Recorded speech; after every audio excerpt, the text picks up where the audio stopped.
As you learned in Module 5, Functional Performance of Ball Milling, improving CSE, or Classification System Efficiency, is the key to improving grinding circuit performance. There are three main ways to improve CSE, listed in order of importance. These are high circulating load ratio, good water balance around the cyclone, and good sharpness of separation in the cyclone. Let's go to the CSE improvement sheet and start using Streamline to set our improved CSE targets. Going back to our demo, we're now on CSE improvement.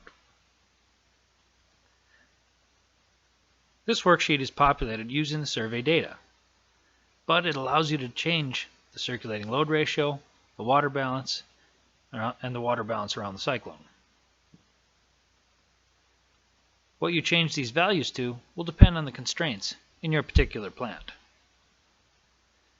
First, let's set the circulating load target.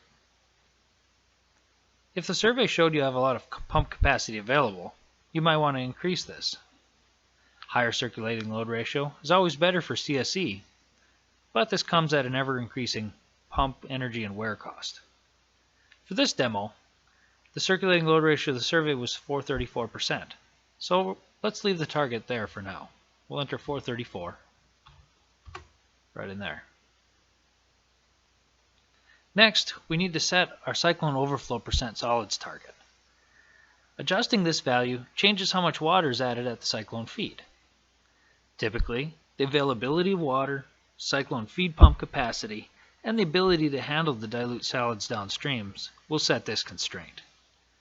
For our demonstration, we have enough water and our pump motor is running at about 78% of full load, so we can add dilution water.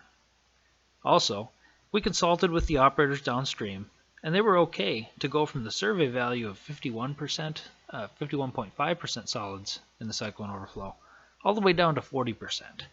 So let's enter our new target as 40% in the cyclone overflow percent solids. And you can see that value translated right down into here. Finally, let's set the cyclone underflow solids to something reasonable. If you've gone through the full METCOM training program, you can use Module 19 as a guide. Otherwise, remember you want to minimize bypass of water and fines to underflow. This maximizes CSE. We want to do this without going too far and having the slurry become viscous. Use your experience and judgment here. For our demo, the cyclone underflow was 47.5% solids by volume. I'll increase it to 52.5% in our new improved CSE model.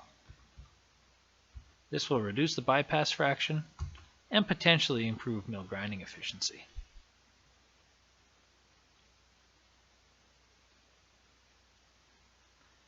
Now scrolling to the bottom of the page, we see the new targets we want to shoot for in our trial models.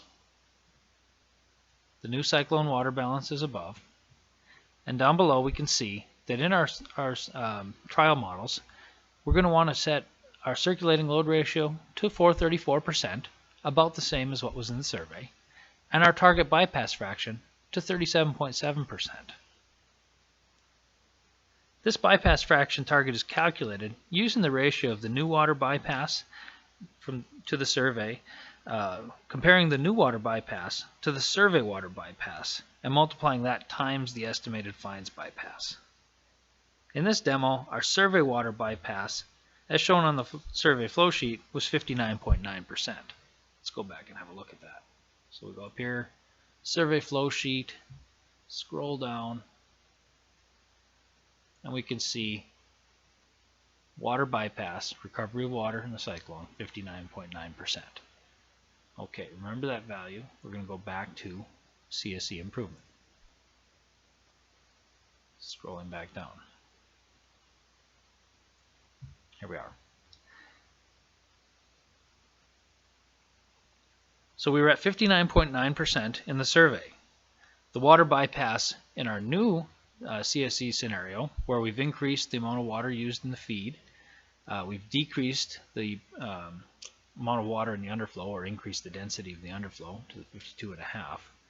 That changes the water bypass from the old 59.9 down to the new 43.5. So if we take 59.9, or 43.5, sorry, and divide by 59.9, multiplied by our estimate of bypass in our cyclone model, if you remember from video 1, we had to estimate that. If we extrapolate this line to where it crosses, it's about 52%. So that's our estimate there. So scrolling up, back to CSE improvement, scrolling back down. The way this number is calculated is 43.5 divided by 59.9 times 52%. That's just so you understand how that calculation is made. What this sheet does essentially is sets you up a new cyclone water balance and a new target for circulating load ratio so that we can go ahead and do scenarios and trial models to find out what we need to change in order to hit these targets.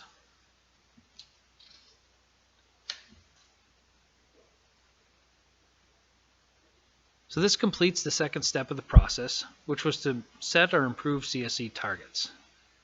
We'll now move on to the next video, which is step 3, and we'll actually run trial models to achieve these new CSE targets.